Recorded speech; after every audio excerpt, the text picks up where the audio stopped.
அண்மைச் செய்தி. பேருந்து படிக்கட்டுகளில் பயணம் செய்யும் மாணவர்கள் மீது நடவடிக்கை எடுக்க உயர்நீதிமன்ற மதுரை அமர்வு தமிழக அரசுக்கு உத்தரவிட்டுள்ளது. சாகசத்திற்காக பேருந்து படிக்கட்டுகளில் பயணம் செய்யும் மாணவர்கள் மீது போலீசார் வழக்கு பதிவு செய்யலாம் எனவும் உயர்நீதிமன்ற மதுரை அமர்வு தெரிவித்துள்ளது.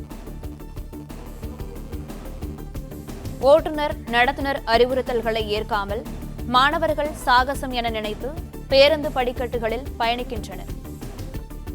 பேருந்து படிக்கட்டுகளில் பயணம் செய்யும் மாணவர்கள் மீது நடவடிக்கை எடுக்க கோரி உயர்நீதிமன்ற மதுரை அமர்வு தமிழக அரசுக்கு உத்தரவிட்டுள்ளது. இது பற்றிய கூடுதல் தகவல்களை வழங்குவதற்காக எமது செய்தியாளர் சந்திரன் இணைப்பில் உள்ளார். சந்திரன், வணக்கம். இது பற்றிய மேலும் விவரங்கள். வணக்கம். மாணவ மாணவியின் பாதுகாப்பான பயணத்தை உறுதி செய்யும் வண்ணம் நெருக்கடி மிகுந்த வழித்தடங்களை குறிப்பிட்ட நேரங்களில் பள்ளி மாணவர்களுக்கு பிரத்யேக தனி பேருந்து வைக்கக்கூடிய வழக்கை முடித்து வைத்து மதுரை அமர்வு கூறியுள்ளது. பயணத்தின் போது மாணவர்கள் பேருந்துகள் இருப்பதை உறுதிப்படுத்த உரிய நடவடிக்கை எடுக்க வேண்டும். அதனை மீறி சாகசத்துக்காக படிக்கட்டில் பயணம் செய்யும் மாணவர்கள் மீது காவல்துறை உரிய நடவடிக்கை எடுக்கலாம் என நீதிபதிகள் கூறியுள்ளனர்.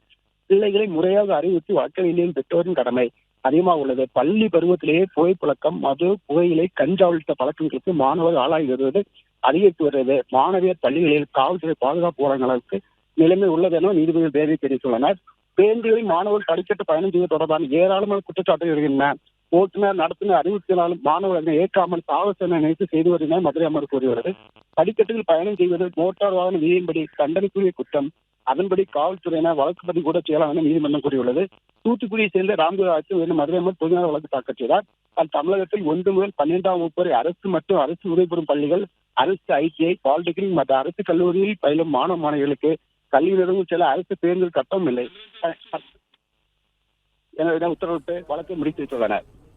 பிளே ஸ்டோர் மற்றும் ஆப் ஸ்டோரில் இருந்து பாலிமர் செயலியை QR கோடு மூலம் பதிவிறக்கம் செய்யுங்கள். செய்திகளை உடனுக்குடன் பெறுங்கள்.